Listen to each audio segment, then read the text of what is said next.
often duplicated, rarely replicated. Mastering survival of fittest decks is one of those things that people really have trouble wrapping their head around in Premodern. And today we've got H.E.B master Galen LeMei.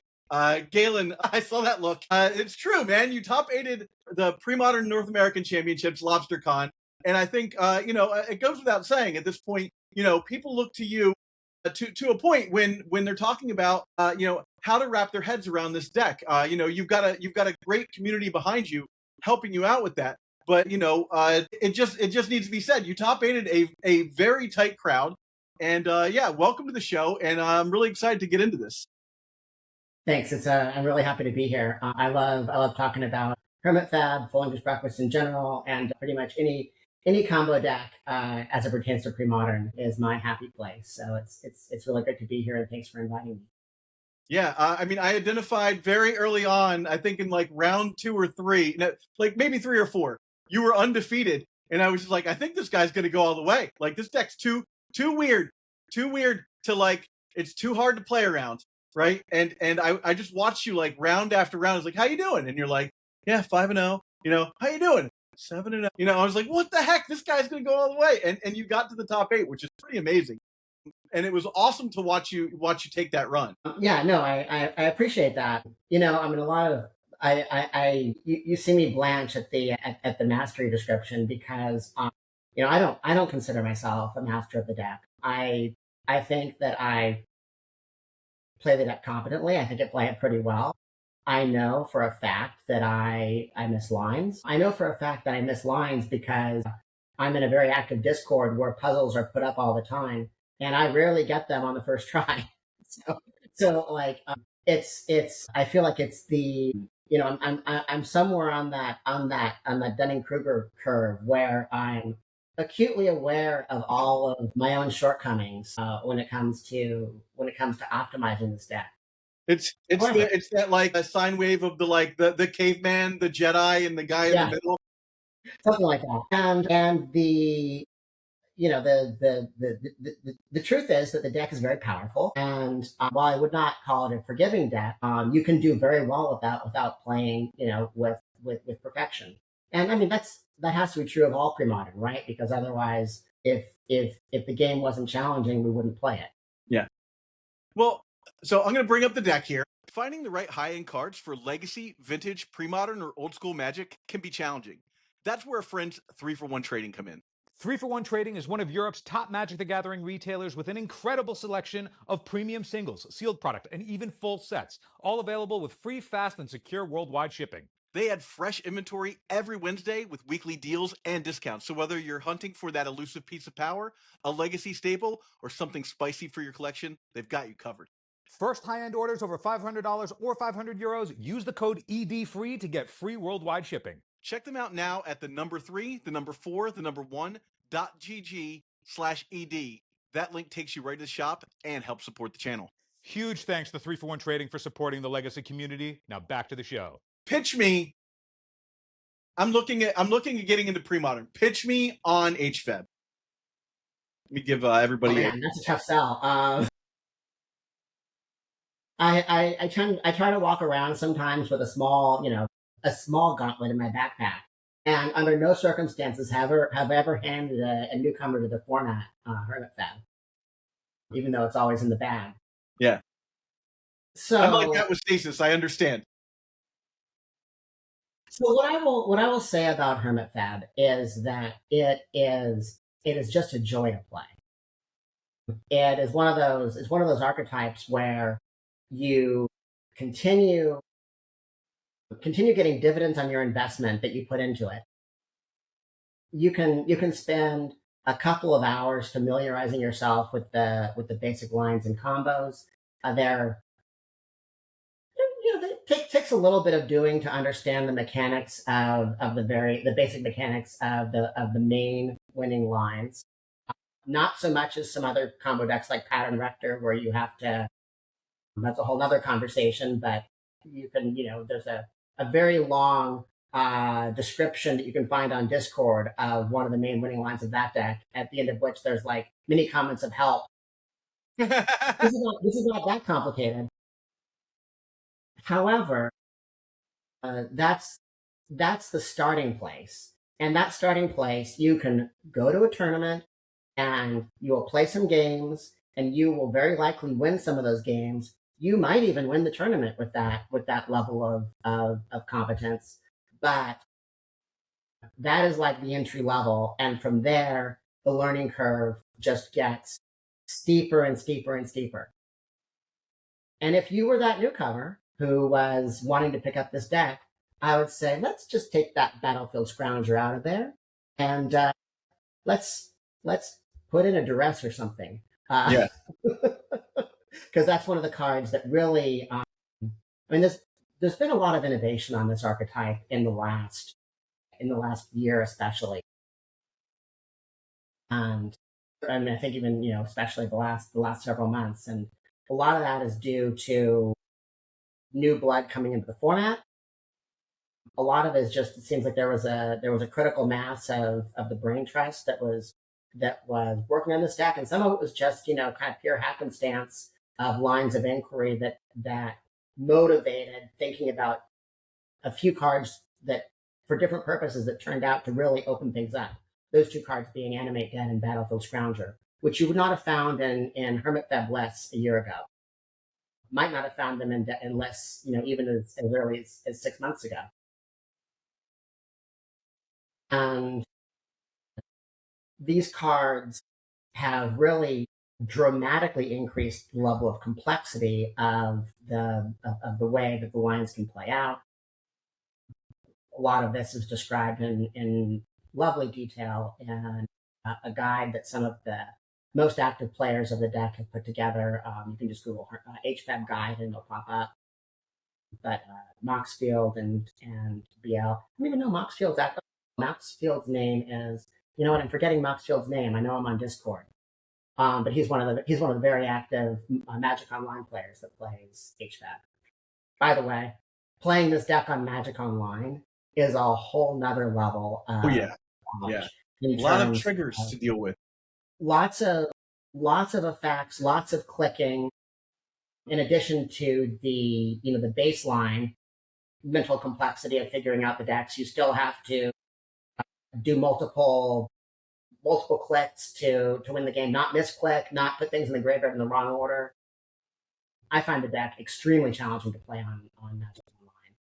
But that's another conversation. But anyway, that's my pitch. My pitch is that you can come in, you can play this deck on day 3, let's not say day 1. You can play it well, you can have fun with it, and then from there, you just have a journey of discovery before you.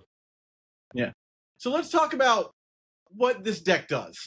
Because, I mean, everyone understands survival of the fittest and squeak goblin the bomb, right? Like, for the most part, everyone understands, like, the value you can gain off of those two cards if you have access to them.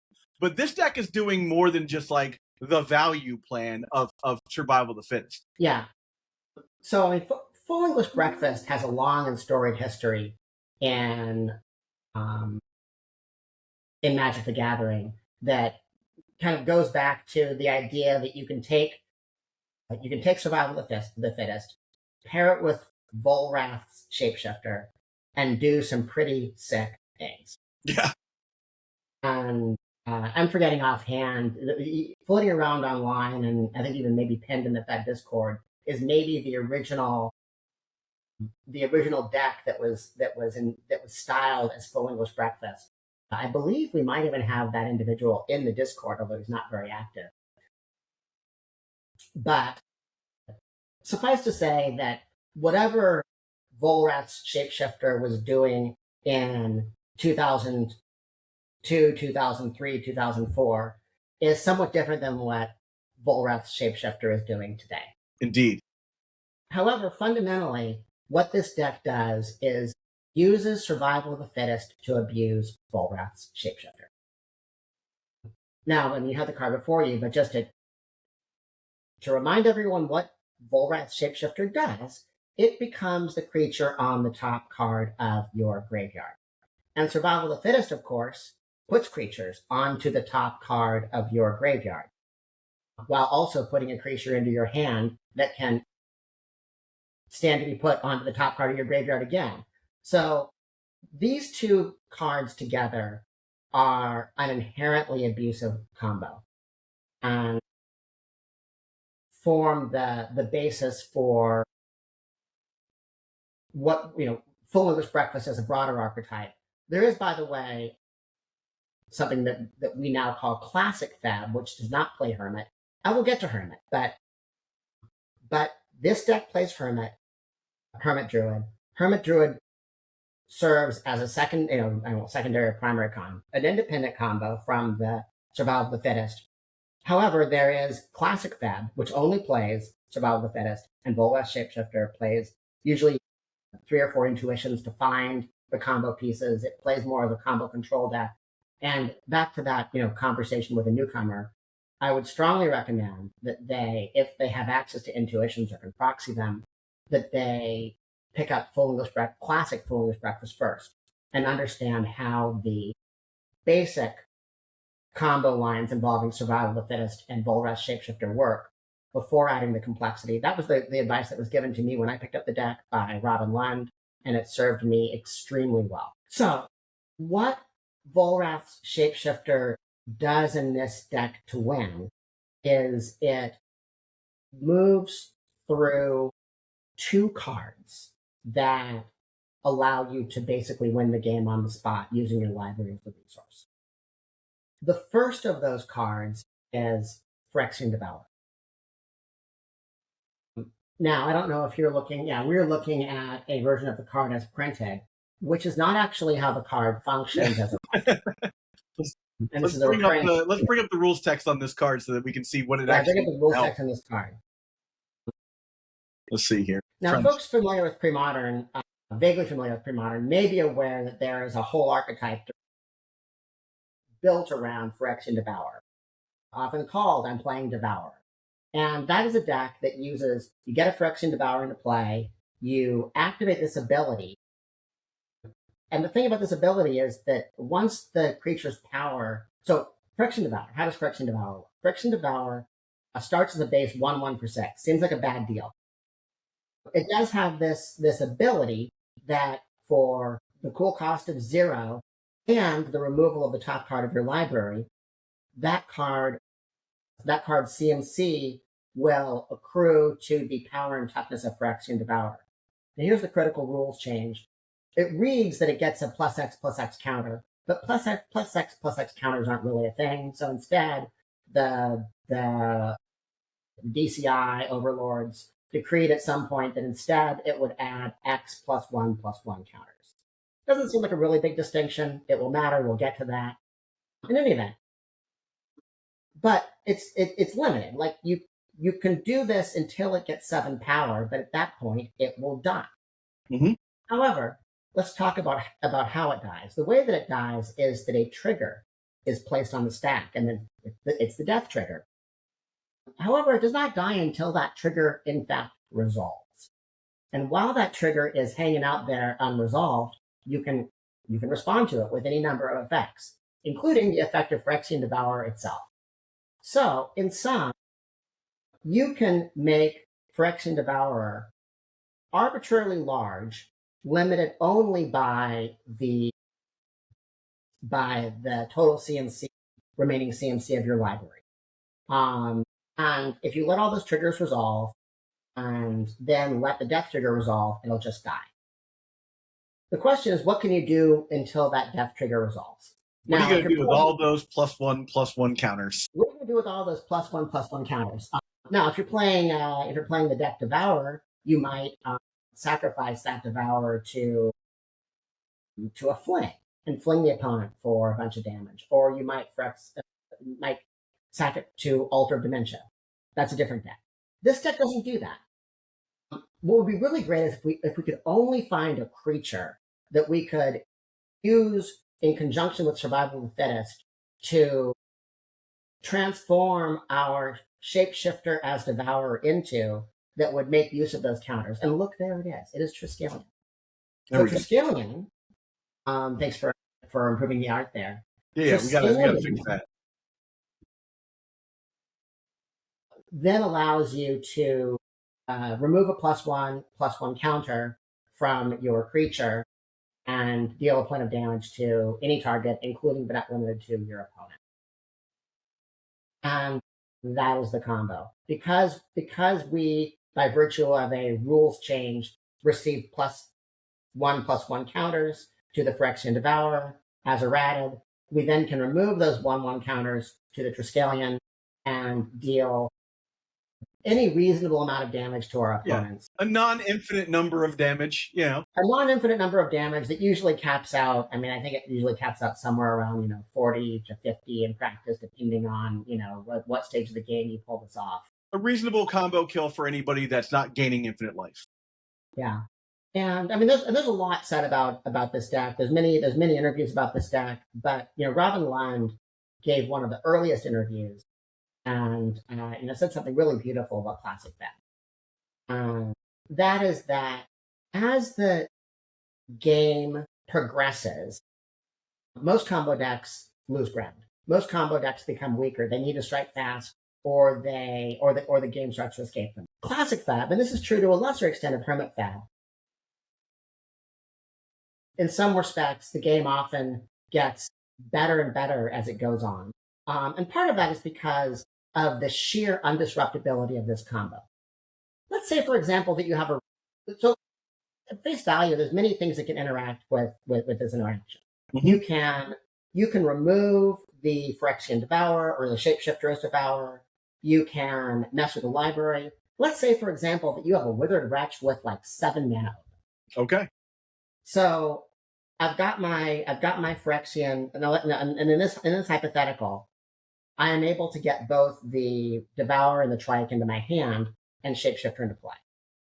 And I have 2 green mana available. Once I get to that point, it is almost impossible to interact with the combo. I will discard a card and put a damage or a gain on the stack, and you can try to respond to it with your Withered Wretch, and that's fine. That activation just gets buried, and then I do it again, and and you can remove it, and that activation gets buried. And even if you were strategic and wait until you can catch the Akroma and can catch the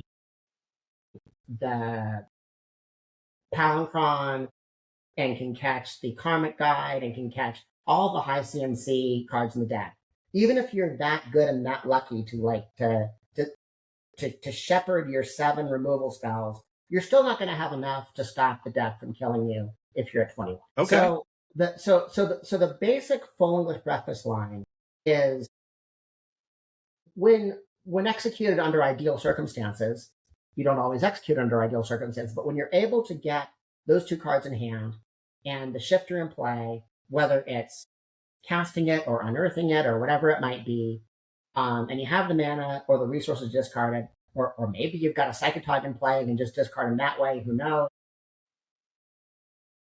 You pretty much got the win, and there really is almost nothing that any modern deck can do about that. Now, there are more disruptible lines. So, for example, let's say that I'm under some life pressure and I haven't had the resources to use squee or excess creatures in hand to assemble those things, all those things up front. Maybe what I need to do is I need to put get my Shapeshifter into play, but I've only got 1 creature in hand, and so I go get my Devourer, and then I discard Devourer and get Trike, and then I do the activations, and then I discard Trike. That works perfectly fine. But now if you've got a Swords to Plowshares, or potentially even a Lightning Bolt, or a Naturalize effect, or a removal spell, now I'm in this, I'm potentially in an awkward situation where I'm going to lose my creature in play. And some of the, depending on the effect in question, if it's a crypt, a Tormod's Crypt, for example, I can try to stack sufficient activations maybe and discard something else for the winning card, or maybe there's things I might be able to do, but there are more fragile, more disruptible lines. Not all of them are this bulletproof line. Eternal Durdles is proudly sponsored by TradeMagic.gg. Do you have a ton of cards just sitting around in boxes on shelves? or in binders? Instead of letting that value collect dust or losing chunks of it to buy lists, Trade Magic helps you turn those cards into ones you actually want. Unlock the value in your collection and turn it into decks you'll actually play. Use our link in the description for a free month of Elite Tier membership and get started with Trade Magic GG today. So, I guess the next question when we're looking at this deck, so let's talk about what some of the other creatures are for in this deck, right? Because we've discussed Devourer, Trike, Squee to a point, and Volrath Shapeshifter. But there are other ways to get there with this deck, right? Like So now we have to get to Hermit. Hermit Druid. That's the next most important card to discuss. So, I mean, the first thing to be observed about Hermit Druid is that it is a creature, and therefore survival of the fittest is a tutor for Hermit Druid. And so it naturally fits right into the core engine of the deck if you characterize Hermit Druid as a secondary engine, as I would, secondary one con. The second thing to observe about Hermit Druid, so let's read Hermit Druid's text. It has a very modest effect. I mean, it looks like it was intended by its designers to operate as something, kind of like an elf of sorts. You use a green, you tap it until you get a land, then you get that land into play. So it's mana neutral, and it's mana neutral in the first instance, but you get a land that you can then, use for the rest of the game at the cost, at the meager cost of some cards that went into your graveyard. Seems innocent enough. It seems innocent enough. This is, of course, not how we're using this card. And this is a recurring theme for Full English Breakfast, we are, as in so many instances, using what was intended as a cost to be a benefit. And we saw that already. We touched on that with Survival of the Fittest. It's discard effect, which is a cost. It's sort of like proto split second, if you will. Yeah. Being undisruptible. Well, so too, the Hermit Druid isn't undisruptible, but this was intended as a cost, as a downside. But in fact, it turns out that if you have no basic lands in your library, then they just all go to the graveyard. And that's, of course, what the situation is here. So because of this sort of perhaps unintended consequence of Hermit Druid's design, what it does is it mills your entire deck. And this is the other crucial thing. You might think intuitively that it mills your deck in the order from top to bottom, because that sort of is how one would naturally resolve that effect. But it turns out that in accordance with the rules of Magic the Gathering, when cards go to the graveyard simultaneously, the controller of the effect gets to determine the order. Okay. So what you can do with a Hermit Druid is you activate it and you stack your graveyard. And that's what it does. Okay. Now, that's great. In the natural course of things, that would result in one losing the game, not winning the game, when one attempts to draw a card and there's no library. And there's no like Lab Maniac or Thassa's Oracle in this format. So there is no Lab Maniac, there is no Thassa's Oracle in this format. The closest thing we have in this format is the card Krosan Reclamation. And what Krosan Reclamation, so hypothetically speaking, if you are activating Hermit Druid with no other resources save mana, an empty hand, what you can do then is activate Krosan Reclamation and put some cards back again. And of course, the card that we are ultimately going to need to get into play, and there's different ways that one can do this, is same card, linchpin of both combos, Volrath Shapeshifter. And what Volrath Shapeshifter is going to be able to do under these circumstances is somewhat different than what it did previously. Previously, we used Devourer Triskelion. The basic bread and butter Hermit line doesn't, generally speaking, use Devourer Triskelion. There are lines that can use it through the Hermit line involving Scrounger. Maybe we'll get to that, but that's not what the noob's going to do. The noob who isn't even playing Devourer isn't going to worry about that. What they're going to do is they're going to try to reach a game state where they've got their Shapeshifter in play, and they've got their Psychatog on the top of their library. And they've got an Akroma somewhere in the mix, hopefully not the very bottom, because then you have to worry about how Tog's odds and evens. So let's pretend that it's, let's pretend it's one down from the Psychatog, which is where I often put it. So under these circumstances, what you can do is you've got your Shapeshifter just came into play. It's summoning sick, but it's a Psychatog. And Psychatog gets to eat the resource of the graveyard that you just created. You just put your entire library into your graveyard. And that is more than enough to make your Shapeshifter as Tog, as Psychatog, more than 20 power and toughness. It's a big guy, but he doesn't have haste. It doesn't have haste. However, Tog can remove any card in the graveyard, and when Shapeshifter is serving as Psychatog, it can actually remove Tog itself, because it's a card in the graveyard. And if you are strategic and reveal Tog with Akroma underneath and reveal the Akroma, now you have a Psychatog, or rather a Shapeshifter as Akroma, which still has all of those +1/+1 counters from the Psychatog. And now it has haste and also is a 6/6 at base, and it can attack, and it flies, and it has trample. It will kill the opponent through any reasonable board state. I will say that I've played this deck for years, and I have never encountered a situation where my Akroma, where I executed the line, but shoot, they had too many blockers, too many flying blockers, and I couldn't get the win. I can't think of a lot of ways that you could stop this outside of just getting rid of the creature, right? That wouldn't be like Circle of Protection white, like. So, So a couple of things. One, Circle of Protection white could work, definitely. Another, and this line is disruptible.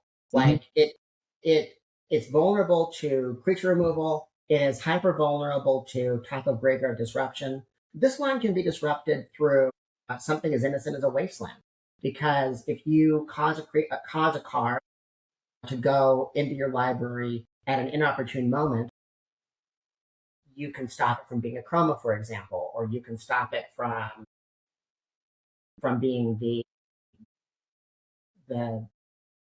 Psychatog in the first place, potentially, depending on the order of operations. So this line is not impervious. However, it is very powerful. One thing that should be noted, though, is that the upper limit of damage that you can deal this way is a bit less than the upper limit of the damage that you can deal through the original line, through the classic F.E.B line of Devourer Triskelion. And you can reach situations where your opponent, for example, has an active Ivory Tower, where you can get priced out of winning the game through this mechanism. Although Battlefield Scrounger does a lot to increase the amount of damage that you can potentially deal through this line if you need to. But our newcomer isn't playing Battlefield Scrounger, so I don't have to worry about that for now. So that is the other main combo. And then we can talk about some of the other like supporting cards in the deck that sort of reinforce those two end states that you're trying to get to. Yeah. Well, okay. So I think everyone's pretty aware of how Birds of Paradise, Wall of Roots, and Elvish Spirit Guide work. But let's talk about there's two other creatures here, three, I suppose, that we haven't really delved into yet. And one of them is Karmic Guide. The other is Palinchron, and then you alluded to Battlefield Scrounger as well. But let's start with Karmic Guide. I'm actually not going to let you skate past the Mana Dorks, and I want to specifically call out a Wall of Roots, because it may not be obvious to everyone that Wall of Roots gets to activate each turn, regardless of whose turn it is, which means that Wall of Roots with Survival of Fittest in play is all by itself 2 survival activations a turn, and all while potentially blocking, and is the linchpin of a number of very fast wins by virtue of that. any event, I just wanted to make sure that everyone was aware, was keyed into that. It's a great call, and it's important to point out. It's also like just a pretty good blocker sometimes. It's a phenomenal blocker. I mean, it's arguably our best, one of our best draws against burn and goblins. It's a really great card. But anyway, now that we've just sort of called out that all-star. Also, birds is great because we're like Full English Breakfast has a lot of things going for it, but its mana base is not one of them. Yeah. It has one of the most horrific mana bases in the format, and birds does an awful lot to shore that up. And Elder Spirit Guide is just kind of a techie. But sometimes you can get it with survival. Sometimes you just naturally draw it. You don't want too many. I sideboard it out a lot. We'll get to that. But anyway, it's those are the mana books, and they're really important. Okay, let's talk about Karmic Guide.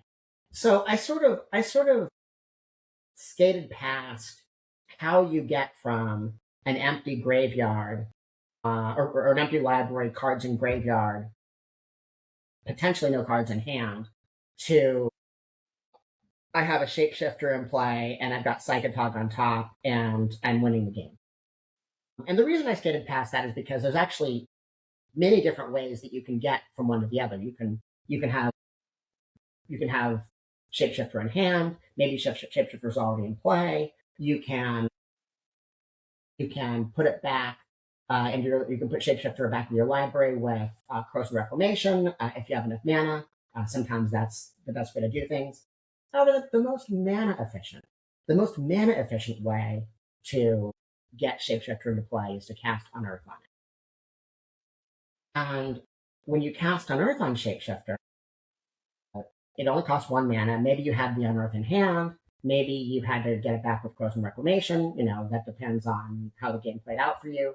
But you're in this position where you've got an Unearth in hand and you've got a Shapeshifter in the graveyard, and you unearth it, but you have a problem. Because, again, going back to Volrath's Shapeshifter, it is one of the few cards in Magic the Gathering that doesn't just care about graveyard order, which is sort of a thing unique to this era of Magic, but it cares about the exact card on the top of your graveyard. And if the exact card on the top of your graveyard is not a creature, then it just is a 0/1 Shapeshifter.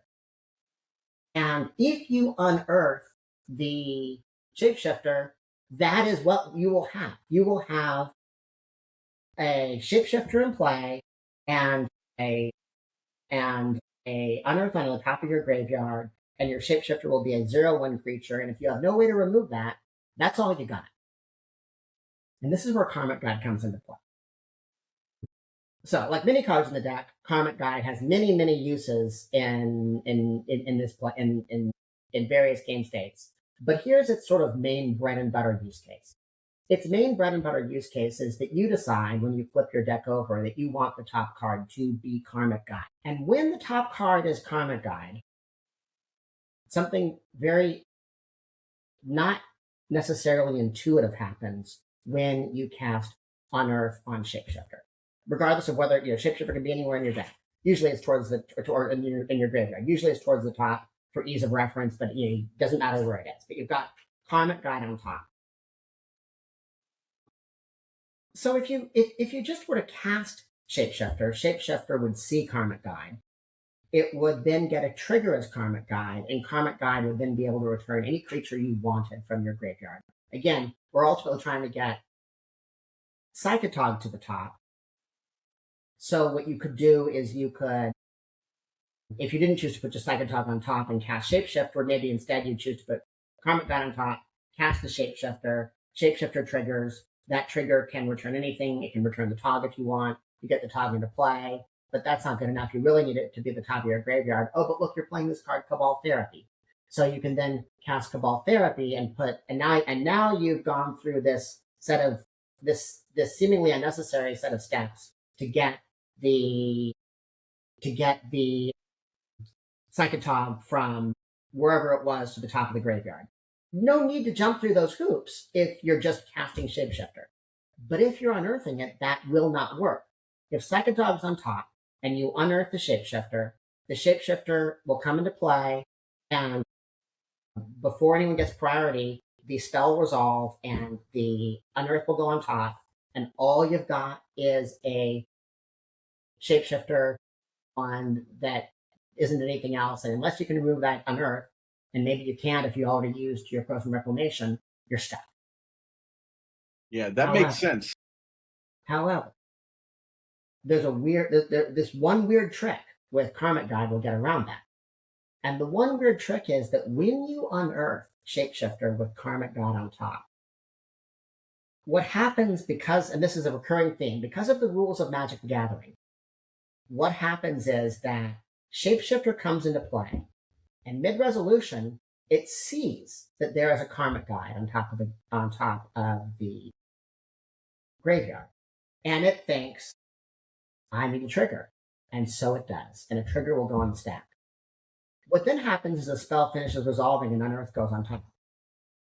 But the key difference is that you now have a Karmic Guide trigger, and that Karmic Guide trigger can, if you're just being expedient, can then get the Psychatog, and then you can do the same thing, Psychatog and Therapy, and now you've achieved the situation that I described earlier, where you have Shapeshifter in play and Psychatog on top. Now, I don't actually usually target the Psychatog or target Psychatog with the initial Karmic Guide trigger. I usually target Karmic Guide with the initial Karmic Guide trigger. Okay. And the reason I do that is because it gives me optionality if I need to. It gives me an extra therapy activation if I need it. So what happens is that I'll reach a position where I have Psychatog in play, Shapeshifter in play, and Unearth on top. And at that point, I can sacrifice the Karmic Guide to therapy, get an extra therapy activation, make sure there's nothing to mess with me. And then once I recognize the coast is clear, now I can sacrifice the Psychatog to the Cabal therapy. I often name Abandon Hope as the go-to name when it just doesn't matter, and especially when playing Magic Online, because it's right there on top. And now you've achieved the through sort of a Rube Goldberg-like set of steps, the game state where you needed to win the game through the basic combat line. Yeah, cue the Bugs Bunny music. They're like dun dun dun dun dun dun. Yeah, of course. Yep. So, and we've also got this Animate Dead here. Talk to me about what we'll get to the Palinchron in 1 second, but talk to me about what this Animate Dead is doing. Well, at one level, the Animate Dead is just another unearth. And I mean, to really get to what the Animate Dead is doing, I would need to go back to sort of the origin story of Animate Dead, which involved really trying to tech for the burn matchup. And I'm really getting ahead of myself here, but it turns out that burn is very good at killing Hermit Druid. And it's not even that bad at killing Volrath Shapeshifter between all of the burn and the blasts that they're likely to bring in. So you really, really, really need to win with Survival of the Fittest.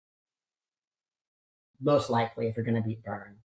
And one of the stable sideboard cards that I cut about 7 minutes before the LobsterCon registration final deadline at midnight was I cut my Enlightened Tutor from the sideboard to make room for Glooms because I was really afraid of Replenish. But usually and often this deck has an Enlightened Tutor in the sideboard. And the observant among us will notice that Animate Dead is an enchantment. Animate Dead is something that Enlightened Tutor can get. Enlightened Tutor is mostly in your deck mostly for the burn matchup, in order to, as a sideboard card, in order to give you more Survival of the Fittest, because you really just need to find survival. But it can also find the Animate Dead, which can help you both expedite your lines and also play around Red Blast specifically against Volrath's Shapeshifter. And so that's why we started putting an Animate Dead in our sideboard. However, once the Animate Dead was in our sideboard, I think it was Mike Harris one day was playing a game and thought about what happens when we, again, this is really in Hermit line land first and foremost, is what I'm now speaking to. What if you activate Hermit Druid, but for whatever reason, maybe your guide is buried, maybe they had a bunch of wastelands and messed with the top of your graveyard. Who knows? Something went wrong. But you have Animate Dead. What happens if you Animate Dead the Karmic guide? Let me ask you, Zach, what do you think happens if you Animate Dead the Karmic guide? Do you have any idea? So it's got protection from black, so we'll start there, right? Seems terrible. Seems like a really bad day. Yeah, I'm assuming that it immediately dies, but maybe I'm wrong. Maybe do you have some sort of infinite situation happening because you need to target your own Karmic guide with the trigger? So here's what happens. Yeah. Remember, the problem that we're trying to solve here is that, for so many of our lines end up activating Hermit Druid, putting Karmic Guide on top, cast Gunner. But our Karmic Guide got buried. That's a bad day. However, here's how Animate Dead functionally reads when you, I'm going to skip the rules and just go to the punchline of what you get. The way it functionally reads is, get a Karmic Guide trigger, move Karmic Guide to the top of your graveyard. Okay. And the reason it does this is you have to be, this is one of the good things about playing Magic Online is it'll sort of instruct you exactly what's happening in terms of the triggers. But basically what happens is that it comes into play and you get to stack whether or you cast Animate, gosh, I'm not going to get this right. You cast the Animate Dead, it sees it targets the Karmic Guide, you let that trigger resolve, it comes into play, and it dies to state-based. Yes. And now you get to choose which of the two, whether the Animate Dead or the Karmic Guide resolves, entering play, it comes into play effect, goes on the stack first. You want the Animate Dead to go in the stack first, so that the Karmic Guide, or I don't know. I'm getting this. I'm not even remembering the precise rules interaction. So importantly, the reason why it dies is because of debt, right? It dies because it's pro black. Yeah. So that's the whole like protection is like the line for protection is debt, which is damage, blocking, targeting, enchanting. Right. Yes. So you can't enchant the creature when it's in play with a black permanent because it is pro black. But when it's in the graveyard, it does not have pro black. So precisely, you can target it, but once it attaches, it immediately unattaches. But if you stack your triggers properly, and I have to go back and play Magic Online again to remember exactly how to do this, because I haven't played this deck in like a month now, and I forget like the basics like this when I haven't played it in a bit. But if you stack the triggers correctly, the Animate Dead goes in first, the Karmic Guide goes in second, and you have a trigger. And now what you can do is you can just chain your Shapeshifters. Shapeshifter comes into play, sees Karmic Guide, get a trigger. Bring another Shapeshifter into play, sees Karmic Guide, get a trigger. We've only got 2 Shapeshifters, so that's, maybe I've got 3 in my deck. I can have up to 3 Shapeshifters in play. Usually that's overkill, but it's a thing one can do if they want to. And then you can get whatever the last piece you need is. Usually it's going to be Psychatog to then discard, or it could be the Karmic Guide itself, which then gets Psychatog. This is also, by the way, some of the lines where if you do need to go through Battlefield Scrounger, it turns out that having multiple Battlefield Scrounger gives you, or multiple shifters in play gives you multiple Scrounger activations. So you can just sort of hinting at what this makes possible. You can have up to 3 shifters in play and Scrounger in play and scrounge a bunch and then sacrifice it and scrounge like a whole bunch more. And suddenly you have like, a stacked, if you're not playing on Moto doesn't let you stack the cards as they go in. Either a quasi stack, or if you're playing with cardboard, a literally stacked library by virtue of your multiple scrounger activations. Again, usually it's overkill, but it's a thing that you can do. Also, it lets you, if you're in that situation, well, I guess because this is a legend, you can't get 3 of these out at the same time. So you need to be careful. Yeah. I have lost games on Magic Online where I accidentally let myself have 2 shifters in play, and then went to Akroma, and then state-based effects kicked in, and I had to sacrifice a Shapeshifter. And now my Shapeshifter sees Shapeshifter on top of the graveyard, so it's a Shapeshifter, and it's a second panda. Yeah, that's a bad day. It was a bad day, but in any event, as long as you're careful and make sure you have enough therapies to at the end of the day get rid of them, or maybe you're not winning through Akroma, maybe you're doing something different. I mean, spoiler alert: what Scrounger basically makes possible is you can do F.E.B. You can do F.E.B because you can put CMC back into your deck. Yeah. And then you can maybe you got a Psychatog in play through your last act. You got a couple of you got a Shapeshifter, a Karmic Guide, and a Psychatog in play.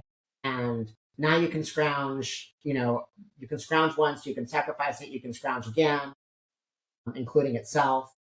And now what you can do is you can use Psychatog to, as you remove cards in your graveyard, to move through Devourer first and Trike second. And that is fundamental. So what Battlefield Scrounger lets you do is win through the classic F.E.B combo out of your Hermit lines, which means you don't need to go through combat, which makes you, it turns out that makes you resilient to a lot of things that could otherwise interact with you, and makes a lot of things possible, and increases the complexity of the deck by about 100-fold. Yeah, it unifies like the 2 halves of the deck. It unifies the 2 halves of the deck in a way that is exceedingly elegant, but potentially very, very complicated. And all the puzzles that I don't get on the first try invariably go through like some very complicated Battlefield Scrounger thing. Maybe Battlefield Scrounger enables you to go through to both gain power and toughness in the first instance, but then use Wall of Roots mana as the shifter went through Wall of Roots to eat up that. I mean, here's one thing that you can do with Battlefield Scrounger and Survival of the Fittest in play after a Hermit activation. You can actually, if you have 2 shifters in play, which is possible if you used Animate Dead, for example, pretty straightforward, as I described, you can actually set up an infinite loop whereby using Survival of the Fittest and Battlefield Scrounger, you cycle through, you hit the situation where you are gaining 3, you're gaining 3 and losing 2, and gaining 3 and losing 2, and gaining 3 and losing 2. And at the end of this like chain of events, you can have an arbitrarily large power on your Volrath Shapeshifter, and you can then turn into something else. Usually this isn't going to be necessary, but you can use this to, for example, beat an arbitrary amount of life.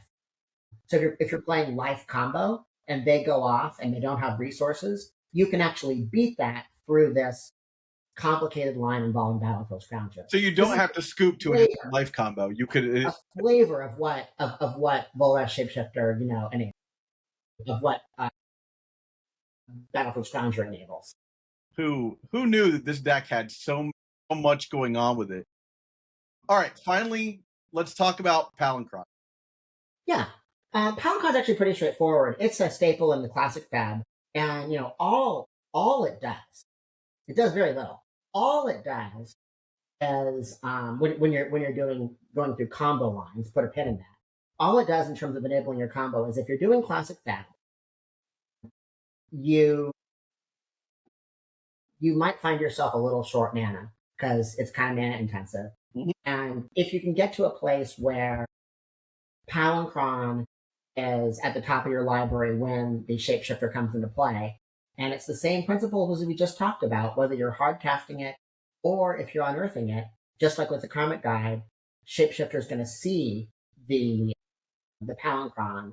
You will then get to untap up to 7 mana, which is more than you usually have, and assuming no interaction from the opponent, you're going to be able to win the game with that. Now, the Palinchron trigger does create a window of interaction from your opponent, because if you're relying on this untapped trigger resolving, and your opponent can kill your Shapeshifter before that happens, you're gonna lose that window of opportunity to win the game, and that's fine, or that's maybe fine, or that's maybe catastrophic depending on the situation. It's the price you pay for going through Palinchron. However, Palinchron is one of those cards that for a long time I would sort of regularly trim it in some matchups because it creates a window of opportunity for the interaction. It's kind of a luxury, doesn't feel like a necessity, and I'm to the point now where I just never trim it because so many situations have come up. In any given matchup, you can easily get to a point where you just need 2 extra mana to win the game, and if you had Palinchron in your deck, you would just win the game, and because you don't, you just can't. So for style points, you could also play Great Whale because we're not really worried about the returning it to the owner's hand. So a lot of people have played Great Whale, especially early on. What I will say, and this really gets to the other half of it, to the broader strength of Hermit F.E.B. This is actually a passable beatdown deck. And what can happen in a lot of games, like you've got Shapeshifter, you've got Trike, you've got after sideboard, you've got G2 Slinger a lot of the time, you've got up to 2, sometimes even 3, not in my build, ESGs. Your opponent can be so focused, and you've got Akroma and Karmic Guide and Palinchron itself, and of course Devourer. So what can happen is your opponent can expend a lot of resources disrupting your combo, keeping your Hermits out of play, keeping your Survival of the Fittest from multiple activations. But can they stop your Psychatog from just getting there in conjunction with maybe a shifter as a chroma that hits once or twice, and in that regard, having Palinchron as a flyer is with evasion is pretty valuable. There also are situations where the return comes up. So, for example, you might have Palinchron in play, but you're playing a Survival of the Fittest deck. That means you need a creature in hand, and sometimes that creature can be. This can especially come up when you have multiple shifters that you've put into play at some point. But you can use, for 4 mana, you can buy one of the shifters back if it's a Palinchron, and use it to pitch to survival. That comes up, and I've described the kind of the basic win conditions that you're getting to, but there is just like an ocean of complexity in terms of how you can actually ultimately assemble these combos. I mean, just for example, there's lines which were discovered, relatively recently in the last year, even though this deck has been around for several years. Let's say you only have 1 creature in hand, and no Unearth or Animate Dead. Seems like you've got a problem because if you're gonna try to do a F.E.B. line, you really need to have both the Shapeshifter in play and at least 1 creature to cycle through, right? Well, it turns out that if you stack your graveyard with Survival of it, let's say you've got a ton of mana, let's say you've got 8 mana over 2 turns, what you can do is you can use Karmic Guide, Shifter, Hardcast Shifter, triggers Karmic Guide, reveals Psychatog, and puts or you're gonna need Psychatog. reveals your Devourer and puts the Triskelion into play. And the Shapeshifter is now a revealed Devourer, and the Karmic Guide put your Trike into play. And what you can do then is you can activate the Phyrexian the Shifter as Devourer, and then the Trike can suicide itself by shooting itself with its counters and gets on top that way. Just, that's an example of like a weird trick that Karmic Guide enables. Yeah, let's heads up play, of course. That I think it came up in a game and somebody was like, oh, shit, this works. Like, yeah. Okay, Galen, we're gonna take a break and then we're going to go to our Patreon and talk about the matchups and whatnot. But I wanted to let people know that you can see those matchups over on our Patreon under the Masterclass tier, patreon.com/EternalDurdles for that. There'll be links below and whatnot, and half of those proceeds go to Waggy Tail Dog Rescue in Brooklyn.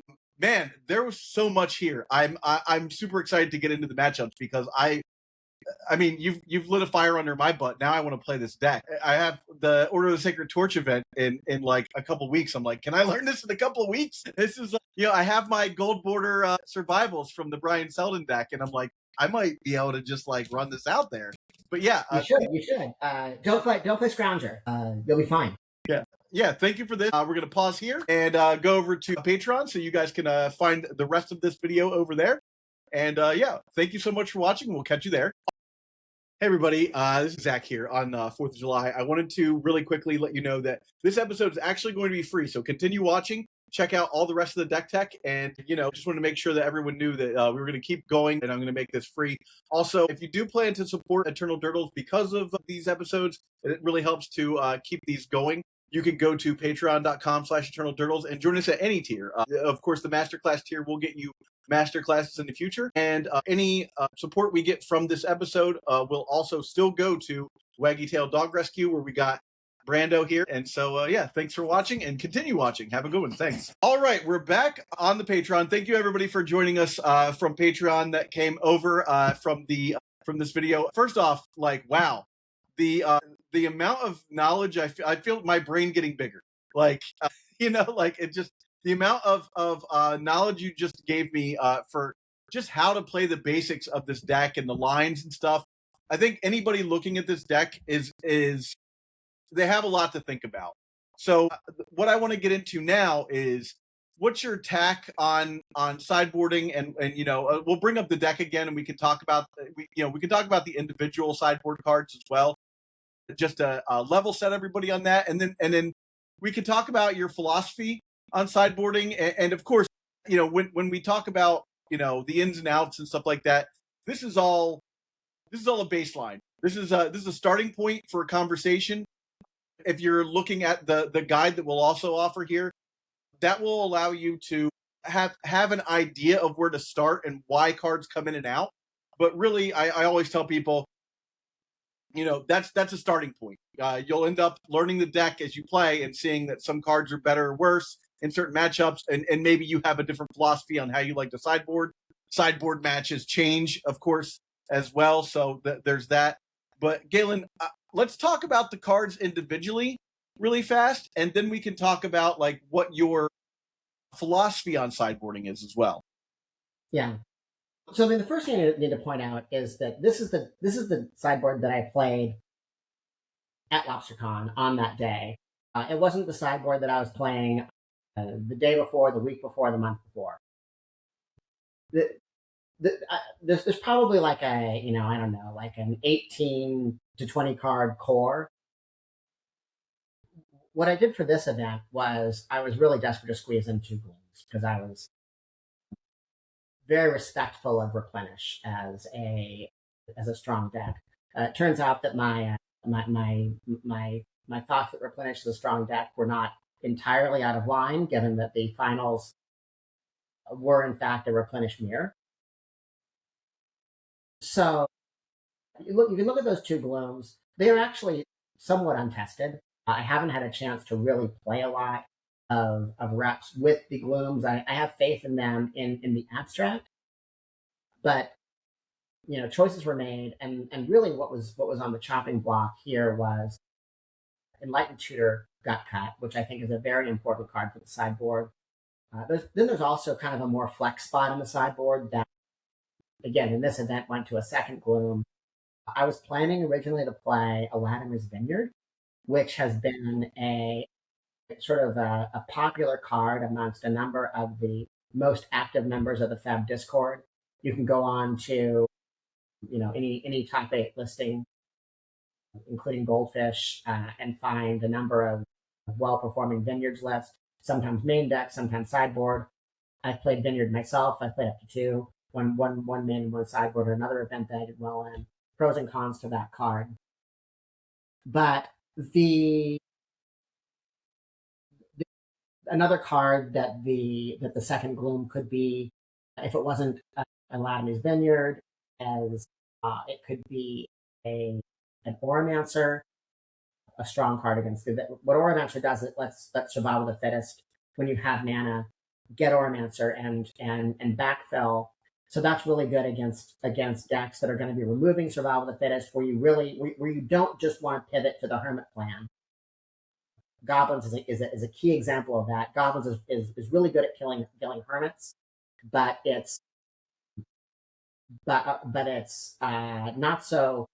not as good at killing. It might have one naturalize, but you can get the Oromancer, you can block some things, you can get the survival back and win the game.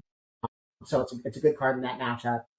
It can also be another card that's in like the extended sideboard that isn't in this exact list, as Gorilla Shaman.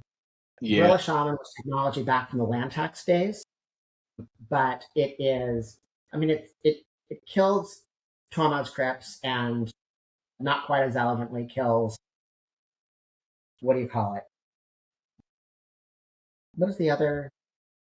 Why am I blanking? The other main graveyard. Phyrexian Dreadnought? Phyrexian Furnaces. Oh, yeah. It kills Phyrexian Furnaces. Yeah. It doesn't kill Dreadnoughts because it doesn't kill creatures, crucially. Oh, yeah, non-creatures. Good point. Non-creatures. However, it's... I only really like it if I'm going to be in a very Mox Diamond heavy meta. So that's another consideration. In any event, so, when I'm talking about sideboarding, I'm going to especially talk about Enlightened Tutor, which isn't even in this deck, because I think it's an important we've added it to this sideboard so that people have that option. Sometimes the sideboard I'll make it a little bit larger so that, you can pick for that tournament, right? Yeah, add... definitely, Enlightened Tutor is the most important one to add, because it's an important card for the burn and also for the mono-black matchups. And my choice to cut it was, I questioned that choice quite a bit because I played a lot of mono black. And in any event, that's sort of the other thing I'll say about high level philosophy is that, Zach, you asked me to prepare a sideboard matrix, and I was a good sport and I prepared one. However, I don't use a literal matrix. I did take some notes for some matchups going into LobsterCon, but I didn't even follow my own notes. I tend to be very chaotic and vibe-based. Part of that is because, subtleties really, really matter. Play draw can really change the calculus. But conceptually, here's what's going on. Basically, in any given matchup, I generally want to keep the core combo. Sometimes I might consider trimming some Hermits. In a very few number of matchups, I might put the Hermits all together because they're too fragile. Really, that's just burn.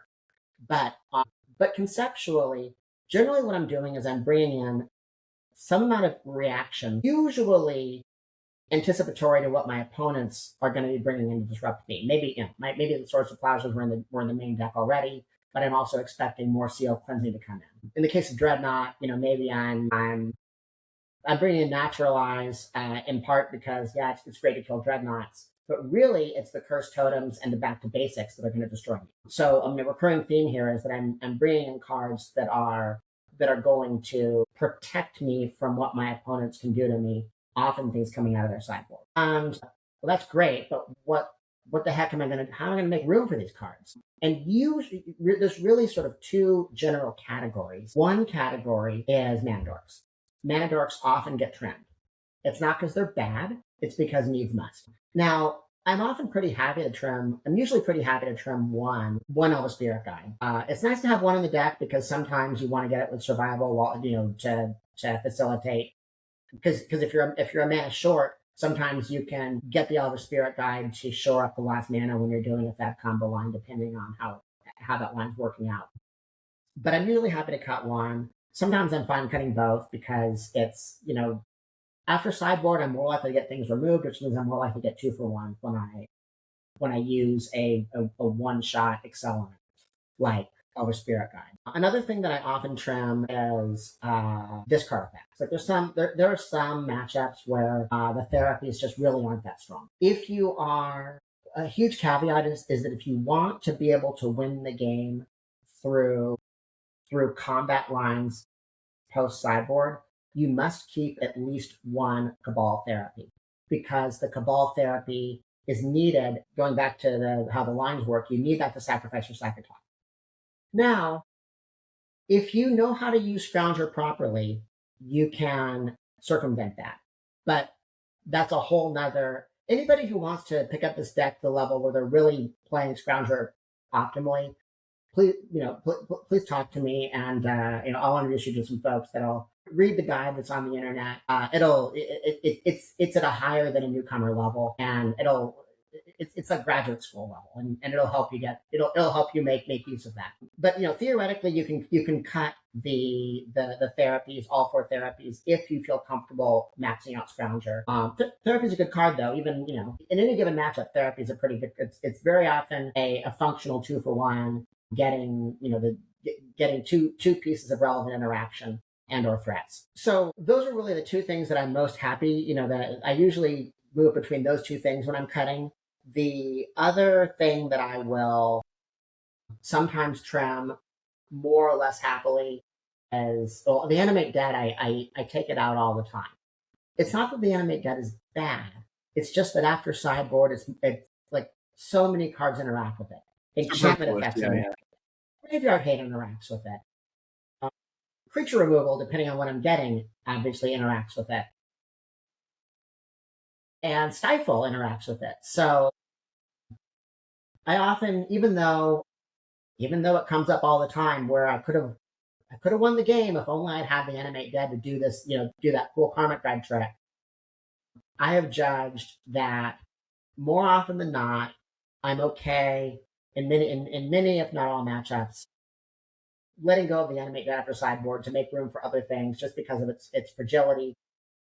I will sometimes trim an Unearth or 2 as well if I'm really expecting a lot of Graveyard Hate to come in. But the Unearth is really mana efficient. It also cycles in a pinch. So I trim the Unearths out of necessity, but the Animate Dead, I'm risk averse, and I'm fairly happy to let it go after sideboard for similar reasons that I'm more or less happy to let the Elder Spirit Guide go after sideboard. I just don't like getting 2 for 1. So philosophically, that's pretty much it. You can cut. When I first picked up Scrounger, I found myself trimming Scrounger a lot. As I've gotten more and more comfortable with Scrounger, I found myself recognizing the opportunity cost of not having the lines it creates, even in matchups where it's not essential. But there are some matchups where, especially, so one of the things that Battlefield Scrounger does is it makes Xanad Swarm really good. Xanad Swarm is not. You cannot protect your combat lines with Xanad Swarm because you use your combat step to trigger the Xanad Swarm. However, if you've got Scrounger in the deck, you can attack with Xanad Swarm and then do some convoluted line, use Battlefield Scrounger to rebuild your library and kill without combat, and you don't care that you already had a combat step. However, that's why Battlefield Scrounger stays in for blue matchups. But I don't know. I like it against Goblins because it's a big fat creature, even though it's 5 mana, and sometimes that matters. I like it against Burn because I never want to discard. But maybe I don't know. I like it against the mono black decks because sometimes I'm really low resources, but if I can stick a shifter, then I can drop the Battlefield Scrounger and rebuild. So there aren't that many matchups where I'm just like, this doesn't have a, solution. Yeah. If I'm playing against solution, I might trim the battle. I don't, that's not on my matrix guide. I haven't faced it in a while, but I don't face it that often, I should say. But that's a matchup where I might consider trimming, even though they theoretically have counter magic. You don't want Sandstorm against them, so you don't care about losing that. Anyway, philosophically, you can trim the deck functioned for many, many years without Battlefield Scrounger, and you definitely can trim it, but the more you use it, the more you realize what its utility is.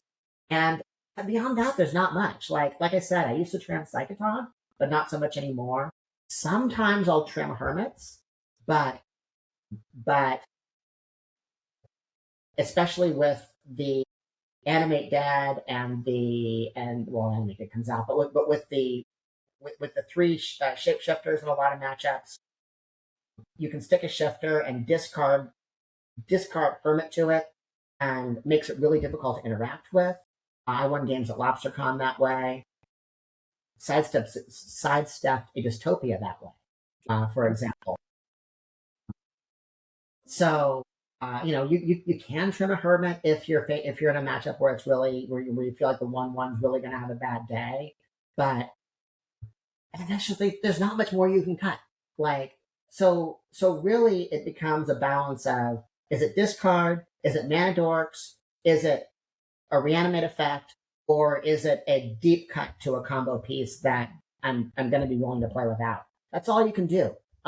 I never, ever cut Survival of the Fittest. I think Landy cut Survival in some of his matchups when he was playing online, and I'm just like, oh my god, no, don't cut that. It's like when people gifts ungiven for 3 cards, and you're like, why would you do that? Yeah. Anyway, so that is sort of the philosophy that is underpinning the matrix that I put together. And but much more important than the specific matrix is that philosophy, and thinking about what combination of dorks are you going to go without? Are you going to cut all your Wall of Roots? Do you want to have one Wall of Roots as a survival target? Is this a matchup where Wall of Roots is golden? It just so happens that usually in the matchups where Wall of Roots is really good, Therapy is less good, for example. It just so happens. All right. Well, okay, with that said, let's go into our first matchup. Yeah. Let's talk about Replenish. This is Brian Siu's Replenish deck from LobsterCon. Yeah. Which I faced and managed to get past 2-1 through a very tight matchup, where, by the way, Battlefield Scrounger did amazing work. And I think it was game 3. I wrote a tournament report, and you can. Yes, yeah, it's on trademagic.gg, right? Yeah. So I'll just refer anyone to that. But I didn't have great recollection because my brain was so fried coming out of the event. But yeah, I mean, so for Replenish, one thing that you'll note here is that with my current sideboard, I'm not bringing in Naturalize. I don't think Naturalize is a very good card against Replenish. Once they get their combo off, it's pretty worthless. Maybe it can snipe an obnoxious Parallax Wave that comes down and is holding the fort, but that's pretty much its main use case. It's not going to get attunement. It just doesn't solve enough problems. I do think that the Ray of Revelation makes the cut. And I'm kind of on the bubble about Monk Realist, but I like having it because if I have Survival of the Fittest against a Parallax Wave, it lets my survival remove the Parallax Wave, which is not an uncommon motif. Also, just as a floor, any creature is going to have a higher floor than any non-creature because of Survival of the Fittest. Like, creature count is a very big thing. So cards that have some utility while also pitching to survival automatically get consideration. So, I mean, I think what I did was something close to the 2 Glooms. I think the Swords to Plowshares was coming in because I really did fear Meddling Mage. Meddling Mage isn't the end of the world, but I think that 1 Swords is a worthy enough hedge against it to make it worthwhile. 2 Duress, Monk Realist, and Revelation. This is one where I'm pretty happy cutting Wall of Roots. Wall of Roots doesn't block anything. I'm fine cutting an ESG. I would even be okay cutting 2 ESGs if it came down to it. You could make an argument for cutting 2 ESGs and keeping all 4 unearths, but they do have graveyard hate potentially. So I don't know if Brian's list specifically does, but I don't know what Replenish is going to bring in, and they certainly have. Yeah, they have access to it for sure. Yeah. So, but not so much in their range. For example, that I don't respect that enough to bring in my copy, for example. Like I don't think that's worth it. If they've got cursed totem technology, which I understand some have considered playing it, even though it shuts down their own combo. I'll deal with that game 3 if I get there. Sure. Yeah, that makes sense. That's my initial plan. You'll see that this plan had the Battlefield Scrounger coming out potentially, but I ultimately decided not to cut it, and it ultimately won me a game. So there you go. Yeah. All right. So let's move on then to Enchantress. Yeah, I mean, Enchantress at first blush seems like it might be similar to Replenish. It is, in fact, a much better matchup. Now, I mean, Enchantress has done a lot of work to improve their Hermit F.E.B matchup, and I think that the best prepared Enchantress players might be getting close to parity. I have Gloom coming in here. I'm going to be honest. If I played tomorrow, I probably wouldn't have Gloom in my. I don't know if I'd have Gloom in my deck. I was really fearing it very specifically in the LobsterCon room, and it was really specifically for Replenish. I feel like it's a lot worse against Enchantress. Yeah, because so much of their deck is green, right? So much of the deck is green, and they produce so much mana once they go off. Exactly. So the window where Gloom shuts down their relevant effects is just a lot narrower. With that said, my working hypothesis was that it was still better than replacement against them, even if it wasn't my primary use case. But that's untested, and it could be wrong, and it could be that I'm better off with Naturalize or just not even, just playing more main deck cards. I do think that the Duresses, the Ray of Revelation, and the Monk Realist in particular are pretty important. I have the Utabi coming in because I did fear crypt effects, and I wasn't spread quite as thin as I was against I wasn't trying to bring in Swords to Plowshares, but I don't know if Utabi really should be coming in or not. It's one of those where I'm going to make a decision based on what I'm seeing, and I might, and on what the most recent flavor of Enchantress is looking like. It was just a hedge for that event. And I think also additionally, you touched on this in the main episode, if they have a crypt in play and they activate crypt and you have enough mana, you can just get them still. You can just do the Devour combo and kill them that way. So the F.E.B combo is not impervious, but if you have the resources to set it up properly with both cards in hand, doesn't care about crypt. The Hermit side historically has been cold to crypt. However, again, with Battlefield Scrounger's addition, there are lines with Shifter in play. There are lines where on upkeep with a non-summoning 6 Shifter, you can, some combination of EOT and upkeep, you can basically fork your opponent, and either they need to remove they either need to remove your Hermit when you discard it before you activate it, in which case that removes the crypt, and then you can now F.E.B out because the crypt is gone. Or sorry, no. I'm confusing my lines. Sorry. Survival of the Fittest and Survival of the Fittest with Hermit Druid lets you basically win through crypt with less mana and less resources, is how it works. Furnace is what you can play around with just a Hermit and an active Shifter. Or rather, with just an active Shifter with Hermit in hand. I don't think you can...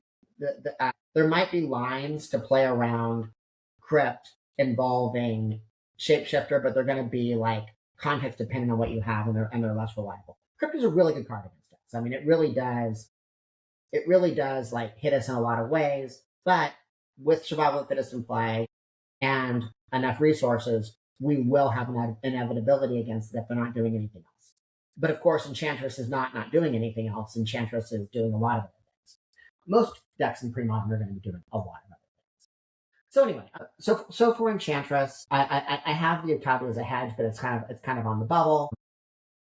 And again, I don't think Naturalize is a great card, but I'm willing to bring in one or two. And I think I have the Glimpse coming in for now, but I really want to test that some more. Happy to cut the Wall of Roots. Fine cutting a Shifter. Happy to cut the Animate Dead because they're going to have Seal of Cleansing to make it less reliable. Happy to cut one or two Elder Spirit Guide. And this might be a matchup where the Scrounger is less likely to be critical, but I might just keep it and trim it on Earth instead because I really do. I do really value the optionality of the Scrounger, but I cut Scrounger sometimes depending on how I'm feeling. Yeah, that makes sense. All right, let's move to now for something completely different, right? Goblins. Yeah. So recent innovation with the sideboarding is the inclusion of Pyroblast.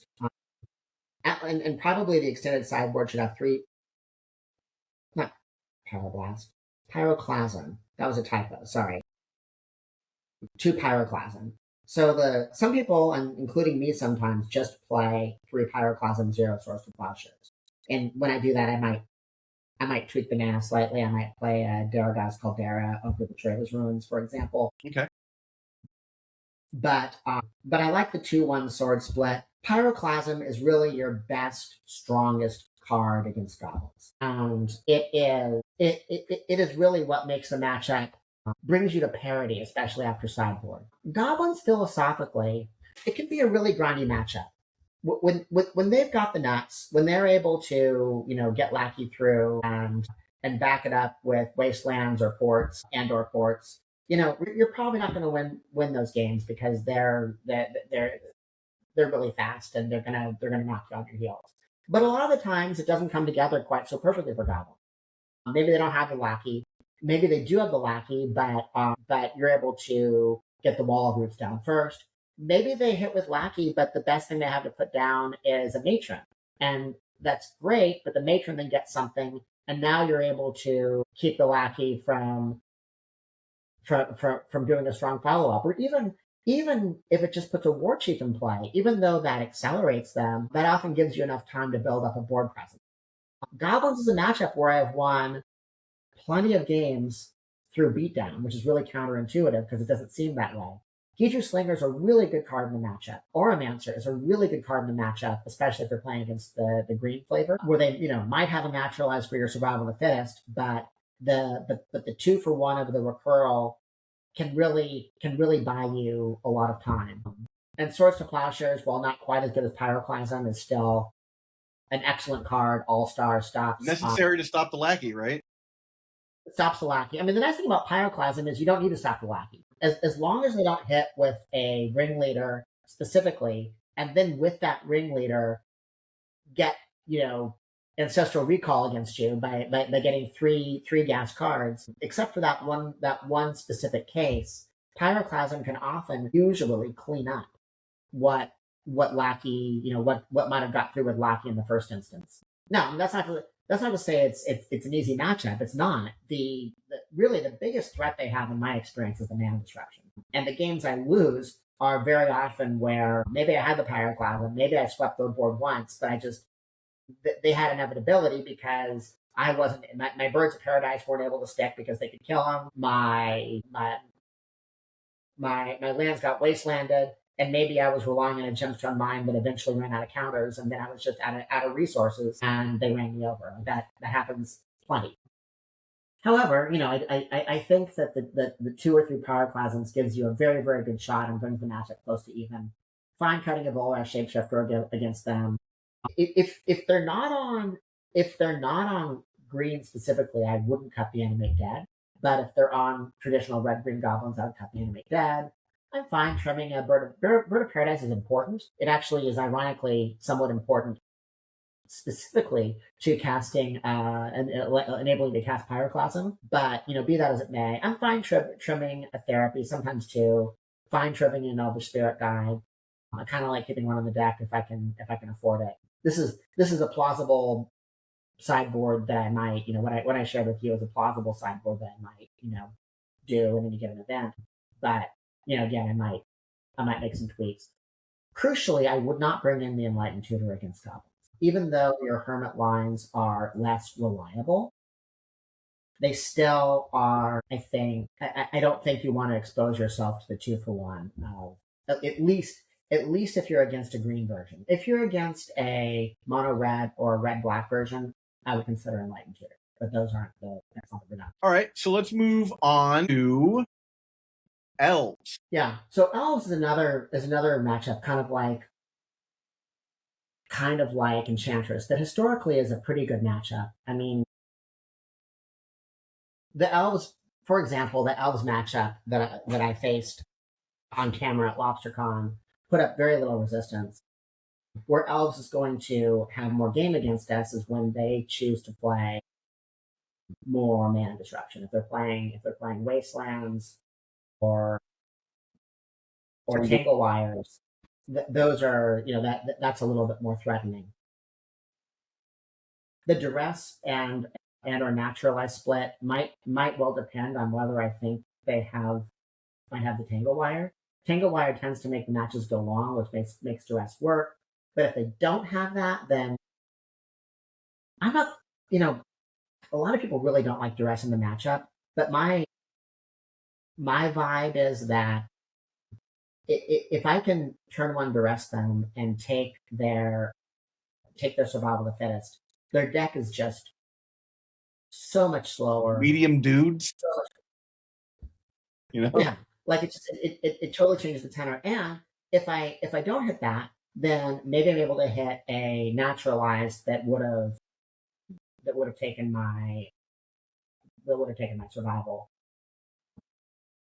But the downside of Duress, and maybe why you shouldn't be playing, maybe why 0 or 1 is better than playing both, is that sometimes it just whiffs. Because sometimes they're a creature deck and it can just not do anything. On the bright side, you're not playing against a Survival or a Tangle Wire at that point. Yeah, but yeah, that's the thing. Like knowing you're not facing those cards means that maybe you're okay going down a card when when all they have is some kind of a dirtily elf engine that's going to slowly draw cards. I'm fine cutting Volrath Shapeshifter here. Counterintuitively, I'm really okay at least trimming Wall of Roots because the matchup really isn't about preventing the chip damage from their elves.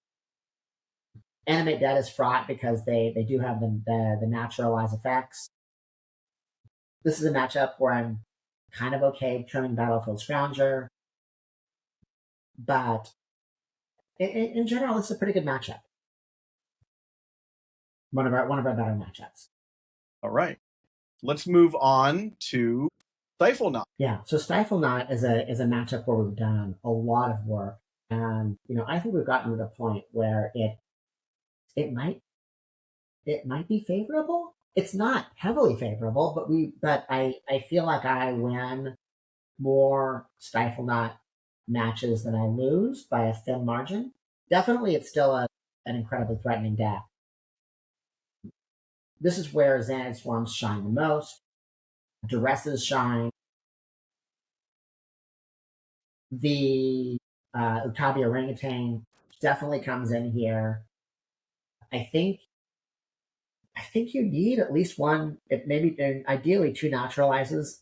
And again, it really, I might kind of squint test my opponent here. If it's somebody who if it's a moto grinder, somebody who I know to be a moto grinder, I want both naturalized because I really am fearing Back to Basics, which can just be a crushing, all our cards. Yeah. None of our lands untapped to go Back to Basics. I've beat Back to Basics before, but it is a very threatening card. And also, it's older tech, but it still is out there. Cursed Totem is a really, really huge problem for our deck. It just shuts everything down. I'm okay having a Swords to Plowshares. It used to be that Swordsing a Dreadnought would cut off our Hermit lines, but now with the addition of Scrounger, it has made that less of an issue. I'm super happy trimming Wall of Roots here, although, in an ideal world, I always like having one as a survival target, but I'm okay trimming 3. Been fine trimming a shifter, even though shifter's, pretty strong, having an active shifter in play. Don't want the Elder Spirit Guide into a wall of counter magic. Don't want the Animate Dead into their expected annuls. And, I'm okay trimming a bird. I might, and if I expect or see that they're on crypts or furnaces, I might switch that up and trim an unearth instead and keep the birds. But in general, these games tend to go longer. Because they go longer, mana and mana dorks are less of an essence. So I can afford to trim the bird, and it's not the end of the world. But birds are great. I don't love trimming birds. All right, so it looks like you're enjoying the show. Support Eternal Durdles by becoming a member of Patreon or YouTube. The Durdle Maniac tier gives you early access to every video completely ad-free. You can level up your game with our Masterclass tier, which includes everything from Durdle Maniac, plus access to our complete library of deck Masterclass episodes, deep dives into Magic's most iconic archetypes. Your support helps us create more for you. Join us and become a member. Let's move on then to relatively newcomer to the format, Moneyball Black. Yeah, so I lumped Mono Black together under one category in my mind, the way that I sort of mapped out the matchup. So this and Pit Rack, let's say. What's up? This and Pit Rack, and like what other Mono Black? Mono Black and Pit Rack, and the other reason there is because the difference between two different Moneyball decks, which have a range of card choices that they can draw on, might be just as big, whether they're playing, what's it called? What's the Mono Black, the one black effect, the charm, Funeral Charm. Whether they're playing Funeral Charms, whether they're playing, what their precise mix of disruption is, whether it's Dystopia, whether it's Engineered Plague.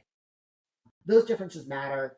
In some respects, Pit Rat just gets lumped in as another 3 CMC threat that makes your disenchant effects a little bit stronger. The real threat in these decks is the discard suite. The fact that it's hard for a Hermit to live because they have a lot of ways to remove Hermit, and they also have Withered Wretch, which makes Hermit highly unreliable. Although, again, with Battlefield Scrounger, you can set up situations where active shifter, and this is a matchup, for example, where I don't cut a shifter, because getting an active shifter in play is often step one to setting up some kind of impermeable line through Dystopia, through Engineered Plague, because I can make Shapeshifter be whatever it needs to be that doesn't die of the plague. Remember that Shapeshifter can just discard cards on its own if I don't even have survival, by virtue of its own discard effect. So, and obviously it's going to be good at playing through graveyard removal with the Battlefield Scrounger. So I really, I value that. Wretches are a huge threat. Pyroclasm, I would love it. This is a matchup where I would love to have 3 Pyroclasm, but instead I have the 2 and 1, which is also fine, but not as good, because they often it's very hard for us to win out of the gates against this deck. We very often, most commonly, will end up in a low resources top deck war, and if in that low resources top deck war they are swinging and hitting us for 4, then we're likely to die before we can draw out of it. But if we can sweep their threats, maybe it's not even Withered Wretch. Maybe it's a couple of rats and a Spectre, non-Tuco Shade. A Spectre and a Knight. If I'm able to, I've got no resources, but now they have no resources too. It turns out that my top decks, I actually top deck better than they do if they can't close. So Pyroclasm is really good at that. Ray of Revelation is, I have 2 Ray of Revelations coming in. That was a typo. Ray of Revelation is pretty important because they usually have a number of different threatening enchantments.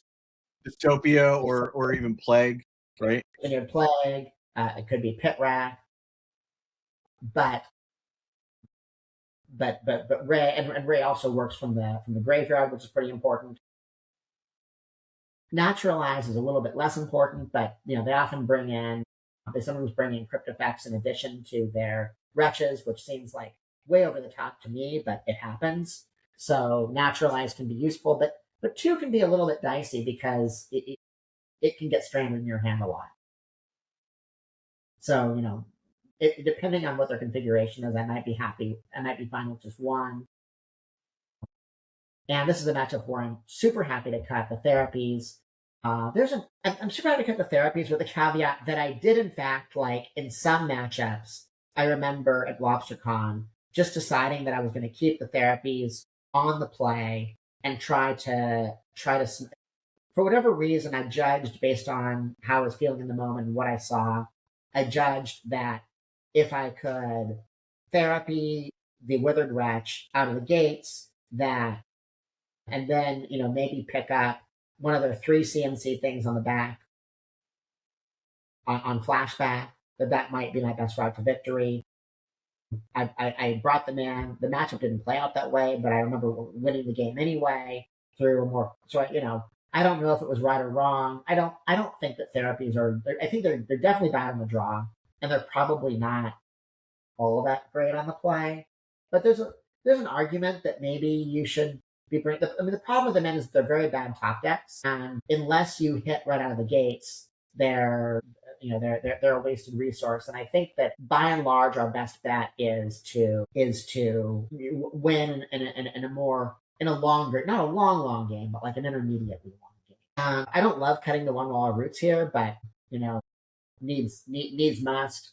Sometimes I'd rather. I might even go down to trim 2 Unearths and Animate Dead if they do have additional crypt effects in addition to the Withered Wretches, so I can keep all 4 Wall of Roots. That's another kind of just depends on what I'm seeing and what I'm feeling.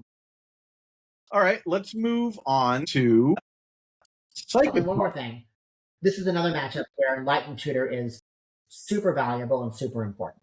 Okay. When you have it, because it's a top deck when you're in low resources. It also lets you dodge the duress. Yeah, good call. Just cast Enlightened Tutor in response and put it on top, and the discard effects can't stop it. And really, once you get a Survival of the Fittest in play against this deck, they don't close quickly, and it's very hard for their disruption to outstrip Survival of the Fittest. It just is. All right. Psychatog. So sorry, go ahead. Didn't mean to interrupt. So Psychatog, what are we doing against Psychatog? I don't know that I have I think Psychatog is going to be similar to Landstill. I don't know that I made a. Let's combine Psychatog and Landstill. Then we can do that. No. Let me just think about it. I can do this one on the fly. So for Psychatog, first observation is that they've got discard effects. So I think this is one where I want duresses. I want the Xanad Swarms. Probably bring in Uktabi as a hedge. I don't think I respect the possible engineered plagues that might be coming in enough to bring in Naturalize. I think I hope to either play. You can totally play around an engineered plague. I mean, 1, you can just race it with a fast hermit, and 2, it takes a little more doing, but you can protect your fat lines from, for example, an engineered plague naming Phyrexian Devourer just by going through Psychatog or Battlefield Scrounger if you have Threshold and giving yourself a pump. And it's just not that big a deal. the worst thing about it is when it like hits birds and takes those out, or takes your hermits out when if it comes down before you're able to activate, which can happen. But I don't I don't feel like Naturalize has enough overall value for me to really. Yeah, I kind of agree. Like they're bringing in what, like Keg, Sabo's Web, and yeah, like I'm saying cards that they have access to, and Engineer Plague, and like none of those are really game ending for you to the point where like they're all the wrong speed bumps, and it's not worth watering myself down with a card that is generally doesn't have a lot of utility against them to stop their speed. Yeah. Humility is another conversation against Landstill, where you got to bring an answer to it because it's just lights out. But none of their cards are lights out. So, really it's just the 2 Duress, it's the 2 Xanad Swarms. I don't think I'd bring in the Enlightened Tutor because they've got counter magic and I don't want to play into that. I don't think I'd bring in the Swords to Plowshares because it's not really about killing a Psychatog. And, this is another one where I probably trim 1 or 2 ESG and 1 or 2 hermits. Not hermits. 1 or 2 Wall of Roots. I might even keep the Animate Dead here because there's just not that many things that I really want to bring in. But it kind of depends on how much I want to like leave that optionality versus. And Psychatog is actually a matchup, one of the few matchups where I am not pressed for slots. I don't have that many cards that need to come in. My main deck is pretty well configured against them, and neither the Wall of Roots or the ESG are like all that great after sideboard. They're giving you a lot of time to work with too. Yeah, exactly. So I think I trim the Animate Dad, but I probably keep. And I trim an Animate Dad, trim ESG, trim Wall of Roots, and I guess I need one, maybe a second Wall of Roots. I don't want to cut into the combo pieces. Yeah. All right. Then let's talk about Landstill, since we alluded to that a second ago. Yeah, I mean, Landstill is a very, very awkward matchup. And it's awkward because they basically have like no relevant artifacts and enchantments, except for maybe furnaces, which sometimes, let's be real, sometimes you feel like you need to remove a furnace, but like it's inherently card disadvantage because they're just going to activate in response. Exactly. And the humility, which is just game ending if it resolves and you cannot answer it. I mean, maybe you can muster some damage to attack through it, but realistically, they're probably going to have enough mana dorks out to keep you, and you're not going to have enough going on to get through it. Your best answer, really, what Landstill is about is striking quickly. You want to hit them early when they're low resources. Duress is an amazing card. Xanad Swarm isn't actually as good, but it's fine. It comes in, and I think you want the orangutan to respect whatever artifact. Sometimes they have Enlightened Tutor for a bit of a mini toolbox, so you want to respect what they might have. And again, worst case, it just pitches to survival. It's fine. And you want the Ray of Revelation for sure. I feel like the Ray makes the cut, but the Naturalizes don't. Although if I'm facing a build where I think they could have Curse Totem as well, if for whatever reason that enters my mind, I might want to bring in a Naturalize as well. But in my experience, I don't think I've seen, at least recently, much Landstill playing Cursed Totem, and that would be really the only card that I would deeply fear from them.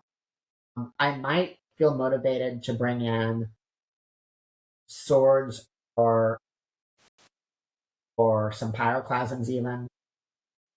For the sideboard plan of like playing the angels out of the board. Well, really, Meddling Mage is what I'm fearing. Mage, yeah. Are pretty slow, but Meddling Mage. I mean, again, Meddling Mage can be not great against us because it's hard for them to name perfectly, but sometimes they name something that is awkward, and it's nice to have outs to it. I don't think the slinger comes in though, because the slinger isn't. If I have survival going, I doubt that I'm going to prioritize removing metal. Yeah, it's a good call. I mean, theoretically, I could have survival in play, and they could have meddling mage in play, and they could name Volrath Shapeshifter, and I might not have the unearth, and that would be awkward. But I just don't know that it's going to come up enough to warrant, such an awkward card in the matchup. But really, it's the Xanad Swarms and it's the Duresses that are high priority, and we're happy trimming Wall of Roots, fine trimming the SGs. So probably it's a 3-in-1 cut there, and then if I want to bring in something else, then I probably trim some unearths or animate dead, and then some unearths if I feel like I need to bring in other cards. But I really might just do the two Xanad Swarms, 2 Duress, and the Ray of Revelation. All right. Next up, I saw on your list a deck that has been fluctuating as far as popularity is concerned, but I think it's worth talking about because it is an entry point into this format. Burn. Oh, Burn. Burn. Okay. Burn. So volumes have been written, in the discords that talk about F.E.B about the Burn matchup. But here's the TLDR. It is a pod race. You are racing like a mofo, and it is all about efficiency. Here's the philosophy of the matchup. What you're doing is you're sideboarding in random creatures. You just want to maximize the number of creatures in your hand. Because what you're going to do is you're going to mulligan to Survival of the Fittest, because you must have Survival of the Fittest. Then you're going to resolve either survival or or conceivably a Wall of Roots first, depending on what their board state looks like. And then what you're going to do is just try to win the game as quickly as possible, ideally without having to go through a squee return cycle. So you just want to have Survival of the Fittest, mana, and surplus creatures. Now, there are different flavors of Burn. There are some very creature-heavy versions of Burn, and against those builds specifically, I can see bringing in the Pyroclasms. But against other builds of Burn, I don't even think that Pyroclasm is worth it. Yeah, between Mog Fanatic sacrificing and getting you, and then Ball Lightning not ever being in play when the Pyroclasm happens, right? I mean, yeah, Pyroclasm. So Swords to Plowshares is great because it can stop Ball Lightning in theory, and it can kill Jackalpot. But you're using a white mana, taking a damage. Are you really going to be holding up white mana when they have access to 3 mana instead of inventing their own play? It's not going to line up well. So I mean, against this specific version that you have here as an example, I would not bring in Pyroclasm or Swords. However, I don't know, there's an individual named Chris Diabasi, very accomplished Burn player, and he favors a build with a number of, it almost looks like quasi-goblins. Like it's got Goblin Patrols and Flunky? Maybe Is he playing Flunky? I don't think he's playing Flunky. Which wouldn't help but he is playing anyhow, but yeah. Yeah. But his build, for example, has real game against Stiflenought because he creates a board presence and then he is able to just destabilize with the blast. And it's really hard for Stiflenought to pull it together before the Goblin Horde overwhelms them. He's playing Cadets, I bet, as Jackal Pup's 5 through 8. Okay, yeah. Yep, exactly. Jackal Pup's 5, yeah. Really more than that, arguably. So against that deck, I would probably bring in the Pyroclasms, but that's not the modal build. So yeah, so what I'm bringing in here is I'm bringing in Utabi because maybe it'll have utility. Realist, maybe it'll have utility. Give you Slinger, maybe it'll kill something. I might even bring in the Xanad Swarms if because it's more about what I'm cutting than what I'm bringing in. I want to cut all for therapy. Therapy doesn't make the cut. I'm cutting Corrosive Reclamation because my hermits are so rarely going to get there. I think they're still worth it because, at least in some numbers, I mean, I probably want Bird of Paradise, and there's an argument that I want Xanad Swarms because in the rare cases where I actually want to cast the creature and not hold it in my hand, it comes down turn 1 instead of turn 2. The thing about Hermit is that there's these outside cases where they have an awkward draw, and for whatever reason they can't kill the Hermit. And while I'm not willing to play a mostly dead Corrosive Reclamation, I have a lot of other cards. I've got all the Unearths, I've got the Animate Dead, and I've got the Shapeshifters if I can resolve them, all of which naturally combo with the Hermits. So it's because for example, you can just have Shapeshifter in play, activate Hermit, put Tog on top, and then go from there. So this is one where I will vary a lot depending on on how I'm feeling in the moment. It really doesn't matter. It's all about just loading up on creatures and cutting the dead. You're cutting the dead cards for whatever creature mix I feel like playing in the moment. I usually choose to keep the Hermits. I don't know if it's optimal or not. They very rarely get there, but I have won non-zero games with Hermits against them. But then again, maybe a well, I don't know. The thing about Xanad Swarm is that they can't kill the Xanad Swarm might suck up some damage from them, but if Xanad Swarm is a healing solve, you're doing great. It's a very bad healing solve. Yeah. I mean, the thing to remember is that whatever we used to produce the green mana to cast Xanad Swarm was probably pretty costly. Maybe it was a Gemstone Mind Counter.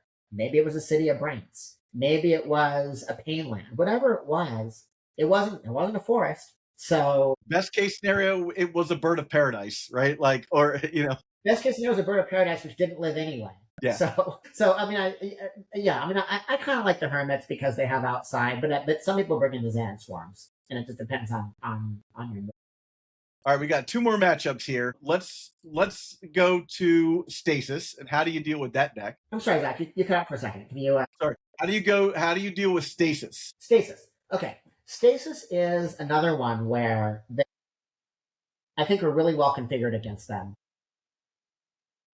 You want the Duress, Xanad Swarm, Naturalize. Obviously, it hits Stasis, but again, it's the Cursed Totems. They can also potentially have Back to Basics. I've seen Stasis play that. So I mean, the Naturalize is important to hit.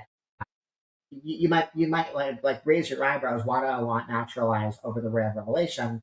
And that's why, because there's these other cards that Stasis that can come out of Stasis that are really threatening. I think the Utabi makes the cut because I respect Cursed Totem, which comes out of Stasis a fair bit. Unless I just know they don't have artifacts, which sometimes that's the case. Yeah. I mean, they still have Black Feist. They win with Black Feist, so it can even tempo and keep you in the game. That's true. That's true. I think that the Utabi's ability to hit Black Feist probably makes it worthwhile, because sometimes killing a Black Feist can buy you a lot of time. That's a really good point. I feel like the Monk Realist and the Ray of Revelations are kind of on the margins. I probably lean towards Monk Realist. Ray is just kind of narrow. It only really hits Stasis, and it doesn't always pencil out. I'd really rather discard Stasis than, in some ways, if the Stasis resolves and they're well positioned, then I probably already lost the game. But there's some games where they will drop an underprotected Stasis, and if I'm able to Ray it or Naturalize it, then that'll get me out of it. But again, the floor on Monk Realist is so much higher because it's a creature at baseline. Really happy to I'm fine cutting Wall of Roots. That might seem counterintuitive because I'm playing against a mana denial deck. But again, I'm not really planning to I'm hoping to keep the early stasis off the table, or make it so it's just not advantageous for them to cast the early stasis. But I do like having one Wall of Roots if I can muster it. Same with the Spirit Guide. Like, yeah, it plays around stasis. I like the idea of keeping one, but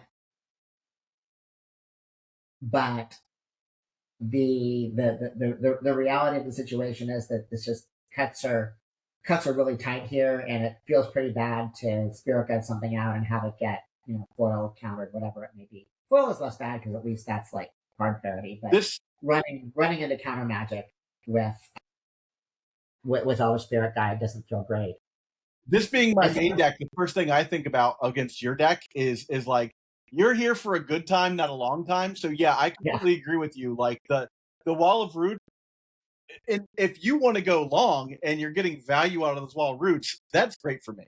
I love that for you. I love that for you, and I love that for me as well. So I think you're totally correct in not trying to prioritize like getting value out of a card that like otherwise is a card I completely ignore. Yeah. Similarly, I don't love trimming the Birds of Paradise, but it's one of those needs must. I don't want to trim. I'm fine cutting Animate Dead, but the unearths end up being a really efficient way to get things into play without tapping out. And really, a huge unlock in this matchup is that if you are able to get a Shapeshifter into play, so this is another matchup where I do not trim one of my 3 Shapeshifters.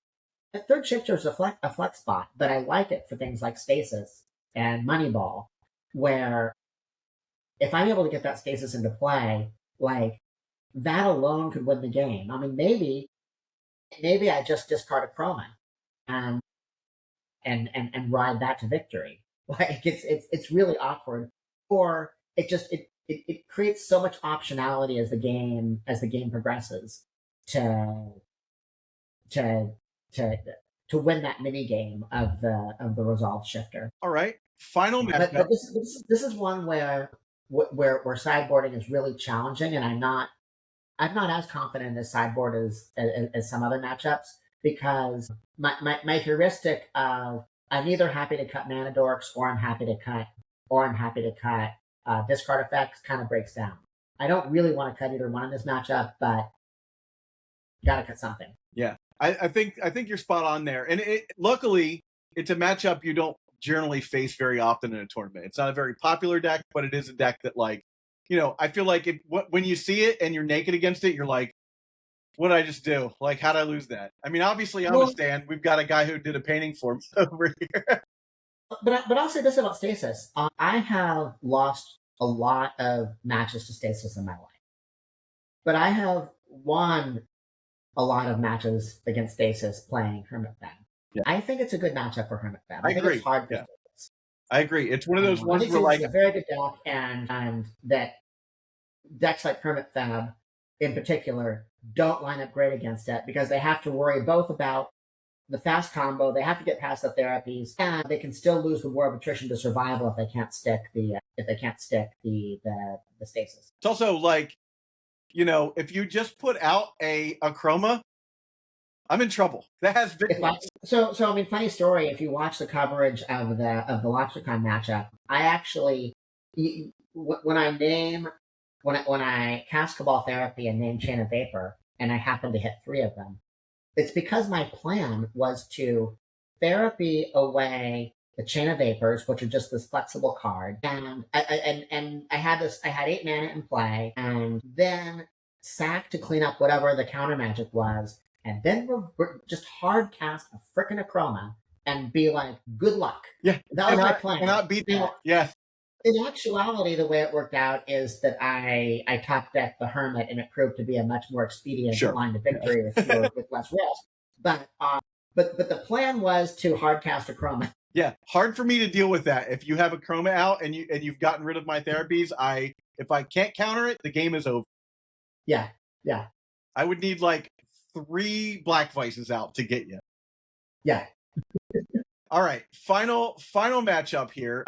is we're going to combine two of these here for your Terravore decks, Terrageddon and you're like, yeah. Sorry, go ahead. And the more land destruction Terravore deck as well. So yeah, I mean, I think when on my sheet that I wrote up, I wrote Terrageddon, but obviously a lot applies to the Ponza decks as well. Mm-hmm. And this is another one where the written sideboard is a little bit arbitrary because there are so many different flavors of Terrageddon decks and Oath Ponza decks. You know, the decks with Quiet Speculation play totally different than the decks that lead with Weathered Wayfarer, even if they both fall under the broad category of Terrageddon. Some of them are really leaning into Armageddon effects or cataclysms, and against those decks, maybe I, am a lot more circumspect about cutting mana dorks. Whereas some might really be have a lot of hand, cards that they're holding in their hand. Obviously, the Source of Plowshares they're always going to have, but maybe they're playing Fire Ice or God knows what. In which case, if they're going to be having cards in hand that I care about, then I'm not as excited about cutting the therapies. So this is really one where I encourage people to think less about the physical matrix and more about the general principles of what am I prioritizing here. And again, this is laid out really beautifully in the H.E.B guide that you can find. Yeah, the library. Well, which among many other things has a whole section on sort of matchup philosophy. It doesn't provide ins and outs, but it does provide how to think through it. And I encourage the viewers to go check out that resource because it's very valuable. But against this is sort of a configuration that I might do against a modal Terrageddon deck. I might bring in Duress. Maybe the Duresses come in. Maybe the Duresses come in over 2 therapies because I don't want more than 4 discard effects, but there's so many different things that they could be having. I want it to hit. I don't want to have to guess whether it's Sylvan Library or Oath of Druids in a situation where I care about Oath of Druids, or a Winter's Grasp, or a Source of Plowshares, or whatever it might be. I want to hit. So I think I'm happy to swap the Duress for the therapies. Maybe I cut more therapies depending. The Ray almost always comes in because they've got a lot of enchantments. The Naturalizes generally come in because they've got a lot of enchantments and potentially artifacts as well. Utabi usually comes in because I respect that they can have, crypts and whatnot. Also, in the case of the Ponza decks, hitting the Moxen can be pretty impactful. But even against Terravore, I think it's worth the hedge. Realist for the same reason. Source to Plowshares, and this is a match where I wish. This is where I miss. This is the downside of the Pyroclasms. The Pyroclasms are really good against Moneyball, really good against Goblins, but weak in the Terrageddon matchups. But I think that can be shown up to some extent by the total configuration. I have a Volrath Shapeshifter coming out here, but there's arguments for keeping it in, because it's another situation where when you get the active shifter, it can be pretty valuable. But given that I want to bring in 2, 3, 4, 5, 6, 7, 8 cards, especially if I'm playing against a Weathered Wayfarer deck or a Ponza deck, my mana dorks are more valuable. It's a little bit awkward. What am I going to cut? Animate Dead I'm fine with. Maybe I trim the other 2 therapies because they're a little bit less reliable. Maybe I trim a Wall of Roots or 2. Definitely want to keep 1. I could make an argument for trimming some Unearths here instead of some of the mana dorks, depending on how much graveyard hate they have. But it is a pretty efficient way to get creatures into play. So And I think that the approach I gave you is plausible, but a lot of the time I'm going to do something a little different. Well, this was really informative, man. Like I learned a lot about the deck and sort of your philosophy about how to approach each matchup as well. Just a real font of knowledge for this deck, and it's really refreshing to like get in there and like really see someone like that knows this deck like really break it down for you. What I want to say in response to that is that thank you. I appreciate. Where's a place that people can go? Is there a Discord specifically for H.E.B players? There you go. Fair enough. Yeah. Awesome. Well, Galen, thanks so much, man. Again, this is so informative. Really appreciate you coming on. Of course. Thanks for watching, everybody.